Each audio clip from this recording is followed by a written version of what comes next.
What is up, guys? This is Nightmare, and today I am bringing you the updated build video for my Stamina Nightblade Nocturnal.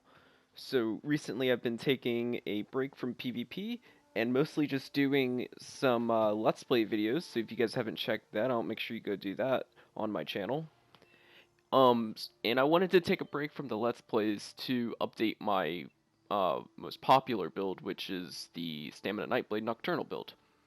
So, this is still gonna be the same sets for the most part. I don't think I changed anything. I haven't played in a while, so I may have changed something. But for the most part, it's gonna be the same, but it's gonna be updated for Morrowind. So there's a lot of CP changes, and there's a lot of a couple ability changes and such like that. Also, this is a CP campaign build. I did play this some in Battlegrounds, however, it can be, you can do a lot better in Battlegrounds with different sets and different builds. This is mostly focused for CP, but it can still perform well in non-CP. The CP campaign is now called Vivek, I guess. They changed the names of those. So with that, let's get right into the build. Alright, starting off as always, I'm going to go over my skills first. So, of course, first off, this is going to be a 2HN bow build. And this is going to be my standard Nightblade, Stamina Nightblade setup. Few things I look for when I make a build. Does it have range? Yes. Check. This build has range with the bow. Does it have mobility? Check. I got ambush and I got the bow dodge roll to get major expedition. However, if I am a range focus builds, all my damage is coming from range, then I do not need a gap closer, such as a Magicka Sorcerer or a Magicka Nightblade or a Stamina Warden if you decide to go that way. Hint, little teaser on my Stamina Warden to come. Once I get that once I get that character leveled, I will release the build on that. So those are two things, range, gap closer, or mobility, that I like to look at when I make a build. Also, am I able to self-heal properly? Burst heal with rally, along with a heal over time, as well as vigor, huge heal over time. And then do I have proper buffs to maximize my damage output? Correct, I got rally for my major brutality, 20% weapon damage. I also got relentless focus. Now this is going to give me increased damage done by 8%, so more damage output. And then am I able to get a hard CC and if possible soft CC? So mass hysteria, one of the best, most overpowered hard CCs in the game. So with that, let me just go over each ability choice step by step. So ambush, like I said, it's my gap closer. It's going to be a good damage source, 7k damage on buffs, along with stunning them. And it also allows you to empower your next attack. So usually you'll see Stamina Nightblades, they ambush and then go right into incap. They're very cheap, very hard hitting ultimate. So you can see that combo a lot. If they're holding block, of course mass hysteria goes through block. But anyways, ambush, like I said, it is your gap closer. Main source is sticking to your target. Very important with this build, since our main damage source is going to be surprise attack. Surprise attack hits for 9k and also applies a debuff to the enemy that reduces their physical resistance by 5.2k for 17 seconds. So after that initial surprise attack, their armor is going to be shredded. You're going to be able to do even more damage to them. Very good ability for a Stamina Nightblade. This is your ability of choice for a Stamina Nightblade. There really isn't anything that beats this. Next up on the 2H bar, continuing, we got Mass Hysteria. Now, Mass Hysteria, like I said, is a very overpowered hard CC. The reason for that is simply a fear. How a fear works is it goes through block, so there's no blocking it like other CCs. Like uppercut, you can spam uppercut on someone all day, but if they're holding block, you aren't going to CC them. With Mass Hysteria, I have an AoE, so it's non-targetable. As such, I can just use it like this. And then that red area is about the size of any player staying inside will get feared and will run away from you. And I believe you can get a maximum of, okay, 3 enemies. Up to 3 enemies can be feared. So even if you jump into a group where you're outnumbered, this is a good defensive ability as well as offensive ability. Trick to using a Stamina Nightblade is knowing when you need to use your Mass Hysteria offensively or defensively. But usually, this is hard CC. You want to keep your enemies on hard CC cooldown as much as possible. This helps drain their resources. Next up, I went back to Reverse Slice. You can also use Executioner if you choose to, but I went away with the Mage Light to Empower. And the reason behind this was because they changed the bow heavy attack for God knows why. Anyone know why? Didn't think so. So it's a lot harder to empower my heavy attack on my bow now that I can't hold it and wait for my target. It just releases on its own, and really I haven't been playing too well with it. So chances are I'll be making a new type of Stamina Nightblade, so look forward to that. It's not going to use the bow at all, actually, just because I hate it so much now. But that's besides the point.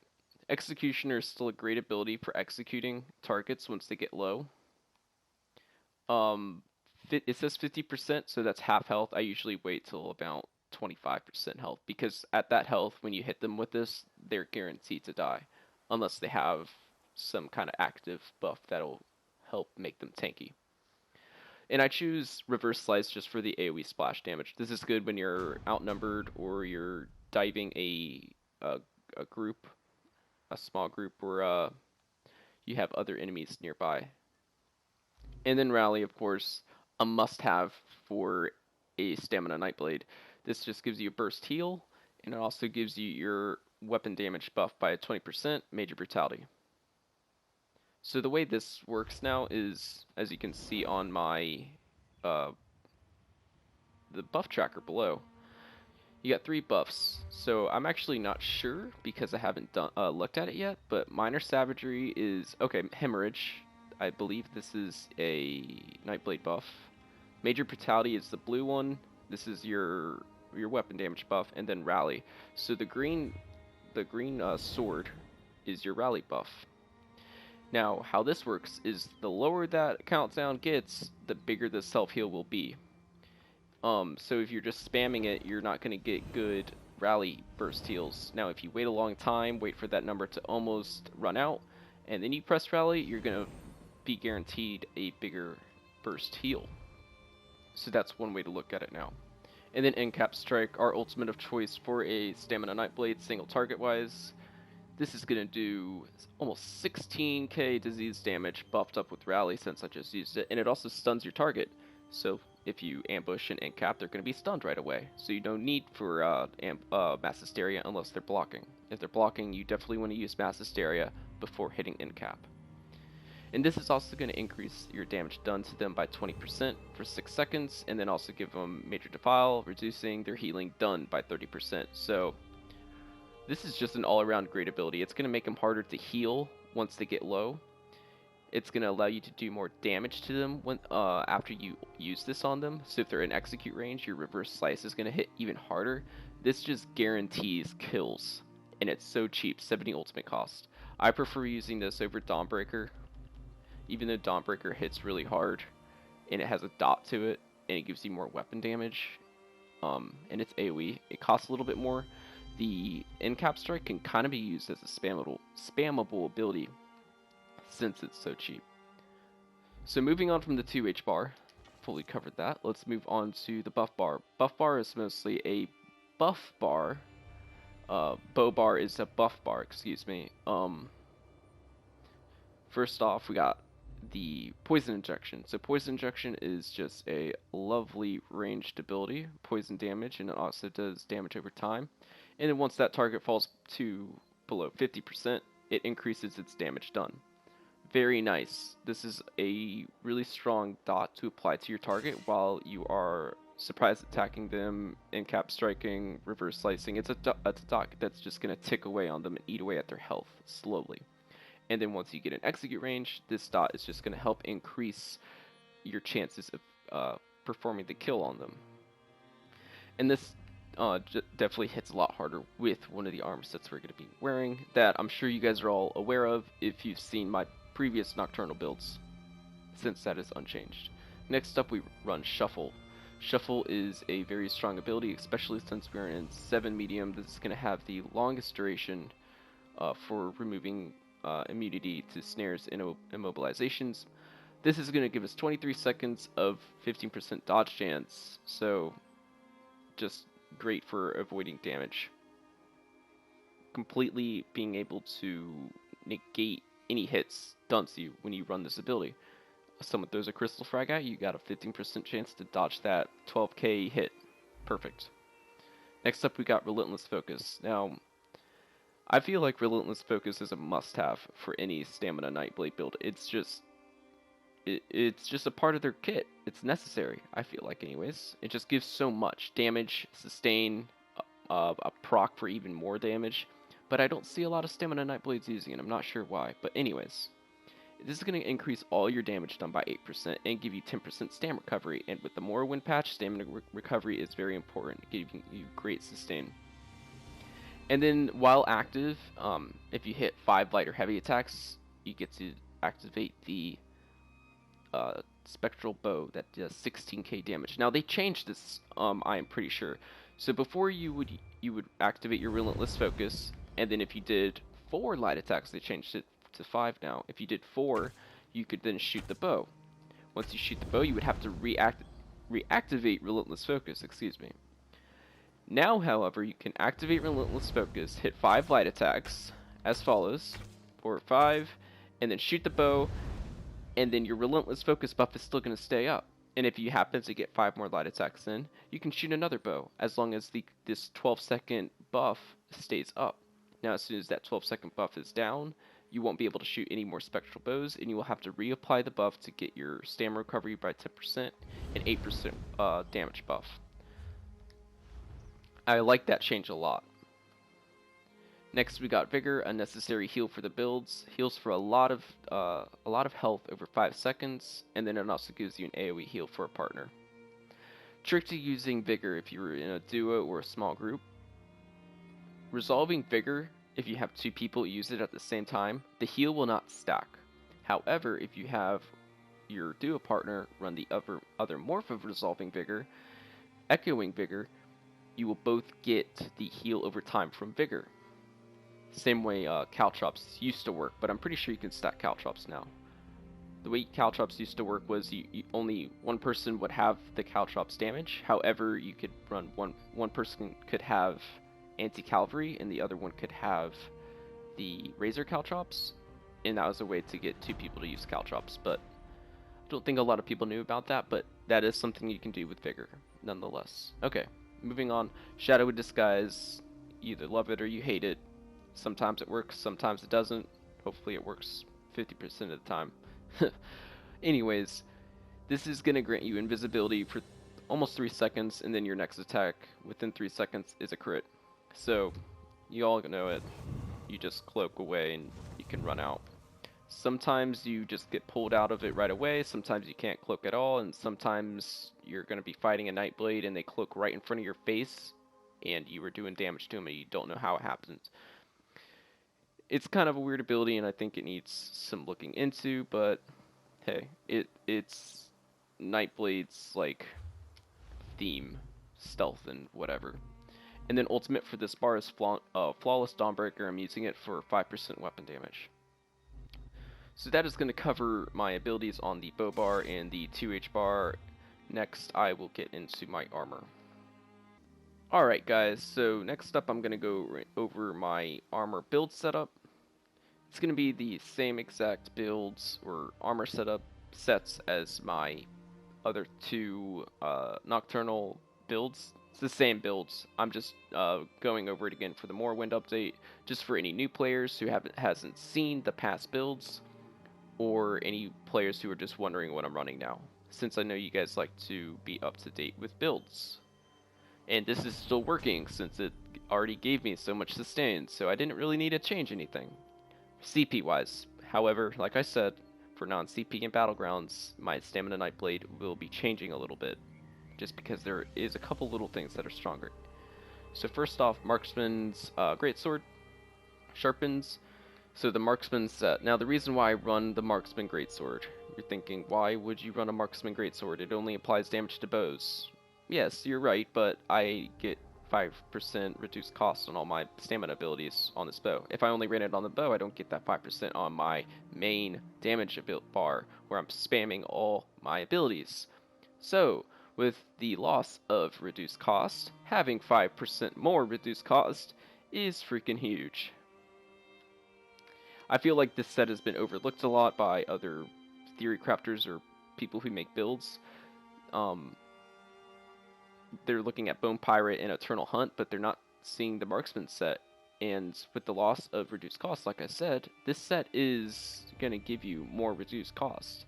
It helps my sustain so much more compared to other people, so it's nice. And then also getting tons of stamina recovery from this set too. You can see 2 and 3 piece right there, stamina recovery, and then 4 pieces weapon damage. So, nice thing about this is, like I said, stamina recovery, but the bow bow abilities do 8% more damage to players, so this is going to increase my poison injection damage. And then of course I run a weapon damage enchant just because I'm going to, as soon as I go in, I light attack or surprise attack or whatever, this weapon damage enchant is going to increase my weapon damage by about 400. It says 348, but once you factor in like rally, it's about 400 extra weapon damage. Moving on, Marksman's Bow sharpens. And then I go with a poison damage enchant with this. So the reason why I went with the poison damage, not sure if I explained this before. I go with poison damage enchant on the bow because this is my opening bar. Before I engage on a fight or gank a player or engage on a player when I'm dueling or whatever, I try to go in with the bow. Heavy attack, poison injection, and this is going to proc 3 damage sources. The heavy attack damage, which can crit for a lot, sometimes 10k. The poison injection, which has initial damage, and then the next second it will apply the dot damage, and then the third source is the poison damage enchant. Again, the Marksman set already explains the set bonuses. Now, since I do run the Marksman Greatsword, I wouldn't be running a Hunting's Rage Greatsword. It's the best choice you got. You're going to run a Molokina one piece, so extra weapon damage, 129. And then I have Infused. This would be better in Pin or Divines, and then Stamina Enchant. And then my 5 piece is going to be Hunting's Rage. All Stamina Enchants. Hunting's Rage is going to give me 2 and 4 piece weapon crit, 3 piece stamina, and then 5 piece is going to be 300 weapon damage, maximizing my damage output. And then my shoulder is Marksman, Divines. I'm running all Divines just because this is, like I said, CP, and I'm able to get about 1,000 crit resistance from my CP points. If you were to go into Battlegrounds, you have no crit resistance, and that's what was getting me nuked down so hard in Battlegrounds when I was playing earlier. So I got my head Molokina. If you don't have a Kina head, you can use a shoulder and then a Marksman head or whatever. Flip-flop sets around as you please. Hunting's Rage is chest, belts, gloves, legs, and feet. If you're wondering what the armor style is, that is glass. And then 3 pieces of Marksman. I got purple jewelry, can't afford golds, all robust, of course, that's all the only thing that comes in. And then all 3 are weapon damage. I do not need the extra stam recovery or reduced cost. I prefer the extra weapon damage. While I'm going over my sets, I'm going to go over the food I use. I switch off between these 2. This is max health stam recovery, and I've been using more of this, the max health, max stamina food. And drinks, I use just basic throwaway stamina pots, and then these Essence of Weapon Power. These are just going to give me Major Savagery and more stamina. So Major Savagery is about 10% more crit chance, I believe. So that's why I use that. Immovable pots are also really good. I just don't take the time to craft them for myself, but those are very great potions. And that is going to cover food, potions, and gear. Next up, I'm going to go over my CP. Alright, so for the part you all been waiting for, the champion points. Champion points has been changed for the Morrowind update. So this is definitely going to be the most important. First off, I'm going to go over my green tree because this is the most impactful with all the stamina or all the resource changes. 60 into Mooncalf, I feel like the stamina recovery is going to be the most important, and I go a little bit over 50 just because 50 is like the point where you're getting the most benefit from it, and I want to go over a little bit. So if you're not familiar with the changes, diminishing returns is hitting a lot harder. So if I was to go to like 80 into Mooncalf, I would get like 14% or something like that, maybe like 14.5, and then the 10 extra points would only give me another 0.5% or something. It's a little ridiculous, I know, but it's changed, so we got to deal with it. 15 to tenacity, you're going to be having attacking a lot more with this build just because it's going to give you more sustain. A little bit more stamina return is what I'm trying to say. So tenacity is going to give you even more stamina back. I got 10 at 12 into Warlord. Whenever you get hard CC'd, you want a little bit of reduced cost for that. 43 into Siphoner. Now, Siphoner is a very nice CP passive. For 3 seconds whenever you light or heavy attack, now we are heavy attacking to get back stamina, and we're light attack weaving in between surprise attacks. We are going to pretty much apply a poison to them. This is going to reduce their stamina or magic recovery, or if they're a health recovery tank, reduce their recovery by 10%. That is huge. That is like a poison all in itself. And with resource management already being so hard, Siphoner passive is just going to make it even worse for enemy players. So definitely recommend putting some points into that. And then moving back over here, 12 into Shade, reduced cost of sneak. I like to stealth a lot with this build. Nightblade, it's kind of my style of play. And then I'm also a Khajiit, so sneaking damage bonus. 28 into Tumbling, this is going to be reduced dodge roll cost. I do dodge roll quite a bit, so 12% is nice. Moving on into blue, 18 into Bless. Now I go with more into Bless just because medium armor, we don't get lots of heals and our armor is a little bit less, so that is why I did 18 into Bless, more healing done. Healing done is also going to be healing for ourselves. 37 into Master at Arms for 15% extra direct damage. This is going to apply to everything besides poison injection, so that is good. 75 into Mighty for 14% poison and disease and physical damage. So everything we're doing is those 3 types. So this is what I was saying before. So 14% at 75 points. If I was to get to the max of Mighty, which is 100, so 25 more points would only give me 1%. It's a huge waste to go, I feel like, any more than this. 38 into Piercing. This is giving us a lot more physical penetration now this patch.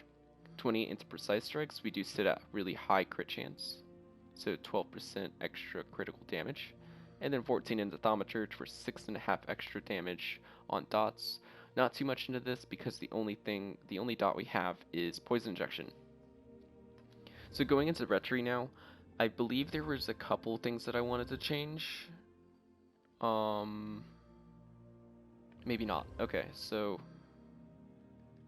16 to Ironclad for 7.5 almost reduced damage from direct damage abilities.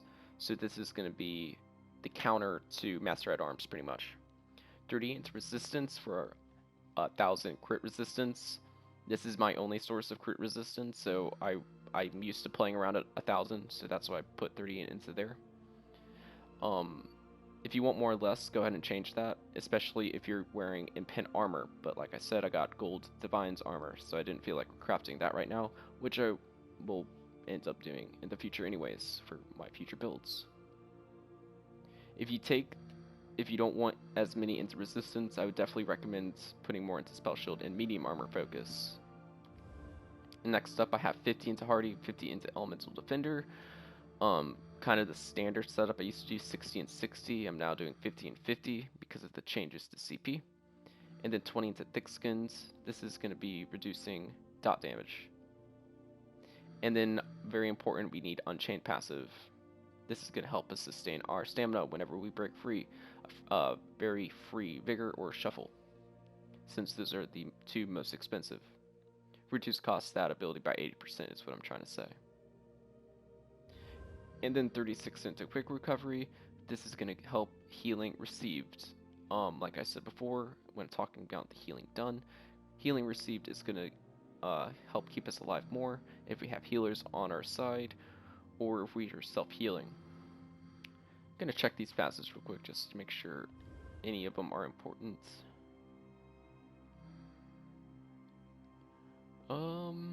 Doesn't look like it. Maybe this one, Critical Leech. When you take critical damage, you heal yourself. It's not a lot of healing though, so I never really look at it. The main passives you want are Unchained. All of these passives, your Opportunist, your Perfect Strikes gives you 12% more weapon crit, and Last Stands. And that is it for CP. Alright, so I'm going to go over passives real quick. I know some of you do like to know what passives I'm using. However, most of you will already know what to use, so feel free to skip this part. All of your assassination passives are important. Weapon damage while stealth. Executioner gives you magic back. Pressure points gives you crit damage, or critical chance, excuse me, for each assassination ability. Hemorrhage gives you crit damage. There it is. So crit chance is very important with this build. Even though we are in PvP and people have crit resistance, crit damage kind of counters that, so Nightblades are strong against crit resistant builds. Master Assassin, this is going to give me weapon damage while stealth. Wait, I just looked at this one, sorry. Shadow, that's what I meant to click on. So Refreshing Shadows gives us sustain by 15%. Shadow Barrier is going to give us a tank buff, which is especially nice since Surprise Attack is in the Shadow. So we are making ourselves tanky when spamming our main damage source. Dark Vigor increases max health by 3% for each Shadow ability. And we have two of those, Mass Hysteria and Surprise Attack. And then this is going to increase duration of Shadow abilities, which is going to be our Cloak. So we get 3 seconds of invisibility. Siphoning. Catalyst. This is going to give us ultimate when we drink potions. So chug those potions, get your ultimate, even more incaps. And then the rest of these aren't really important, because we don't use any siphoning abilities. Two-handed passives. These are all important. Forceful, light attacks do AoE damage. Swords increase 5% damage. We use a sword. Reduce stamina cost of 2H abilities by 50%, so Reverse Slice is going to be affected by that, and Rally. Successful heavy attacks give us 10% more damage on next attack within 7 seconds. Very nice, since we are using more heavy attacks this patch. So you can heavy attack into surprise attack against take your targets, or if you need to restore stamina, heavy attack directly into a damage ability. Stamina recovery by 30% once you execute a target. So this is going to be very good to help us sustain through fights, going from target to target. Bow passives, taking all these, long shots, 12% more damage, weapon crit, reduced costs, stacking up if you're going to go into a range situation like on a keep or something. You can light attack poison injection onto targets, just raining down your arrows. Kind of cheesy, but each time you light attack, your poison injection is going to get increased damage. And the most important, I feel, is Hasty Retreat, Major Expedition. My main reason why I use a bow right now. However, that may be changing in the future. Medium armor passives, they are all important since we're in 7 medium. So I go with 7 medium because Windwalker gives us reduced cost and recovery, so I want the most of that as possible. I am a vampire for this character, so the reason why I did that was 10% more stam recovery and 10% magic recovery, Undeath passive, and Dark Stalker. Fighter skills. These aren't really important, I am pretty sure. Yeah, Slayer for the bow bar will get 3% more weapon damage. And then Banish the Wicked is good when you are clearing the sewers, since they are all undead and Daedra. And that is it for there. Mage's Guild. So I used to use Mage Light to empower my bow heavy attack, and that's why I was using Might of the Guilds. However, since I don't do that anymore, you don't need Mage's Guild 10 for this build, unless you do still choose to use Mage Light. I'm not sure if I will continue to do that or not. Undaunted, you can get your Undaunted passives if you have them. They are not important though, since we are in 7 medium. Assault passives, you are going to want all these for CP campaign, since we are in Cyrodiil.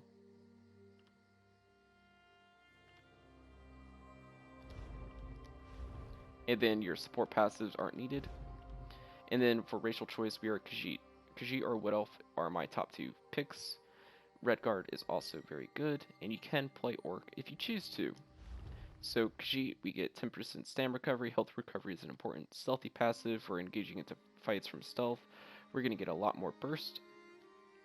And then Carnage, so increases weapon crit by 8%. This is going to allow us to have even higher crit chance, even higher damage output.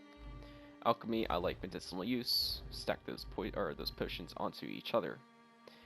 That is going to cover my passives very quickly. Alright guys, so I'm going to try to find some combat. There's a keep under attack up here. So hopefully I could get some good gameplay showing off the builds for the Morrowind patch. If not, then I will probably end the video shortly.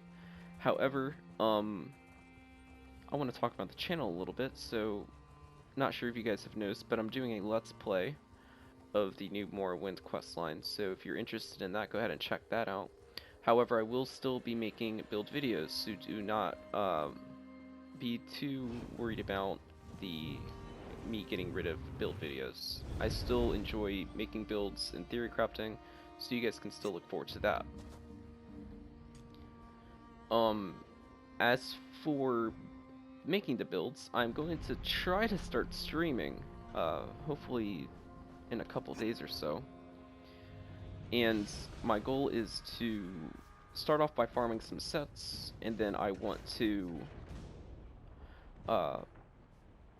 theory craft with you guys while I farm sets, and then I want to do some Battlegrounds PvP. So if you guys would be interested in that, let me know in the comment section below. And let me see if I can get into some nice combat here. Kind of a Zerg. That's what I like to see. This guy thinks he wants to die. I think he wants to die.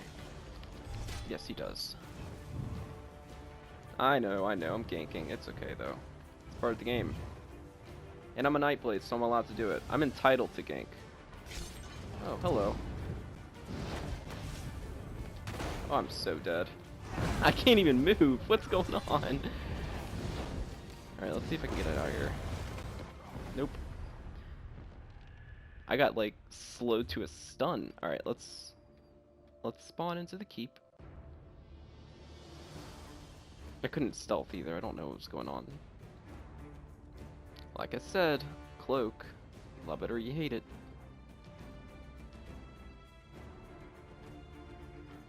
And I got ganked by a heavy armor Magicka Nightblade too. Interesting. He ambushed and then he spams me with his Swallow Soul.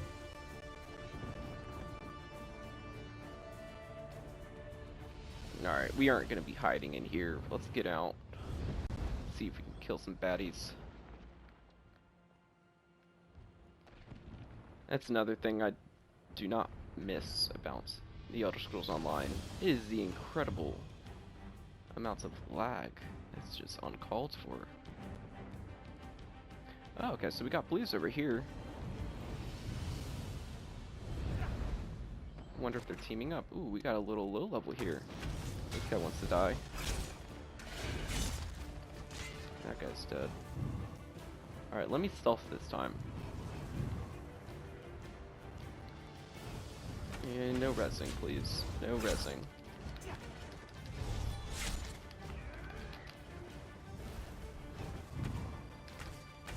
Alright, that guy should die to the dot. And we're done. Gonna get some stamina back.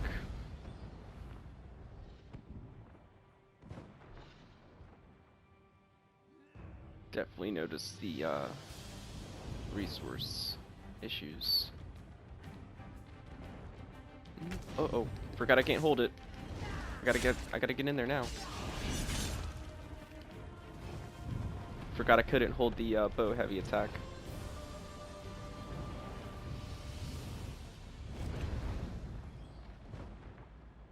This guy thinks he's gonna res? I don't think so. Okay, and somehow he dodged my in cap.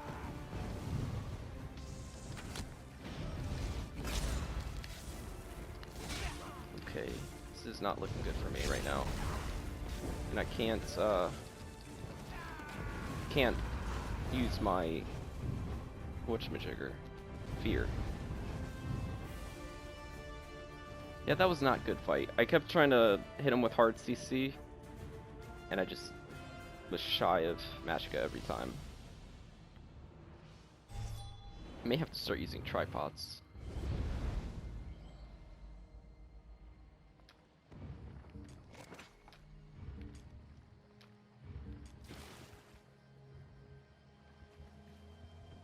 Looks like they are inside.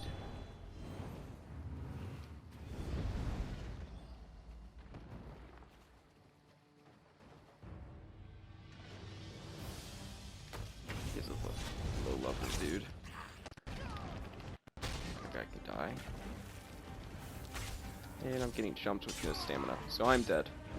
Alright, well, showed off a little bit of ganking. I think that's going to be enough for the build video. So like I said, I hope you guys enjoyed the build, and I will see you guys in Battlegrounds, I will see you guys in my Let's Play, and I will see you guys in future build videos.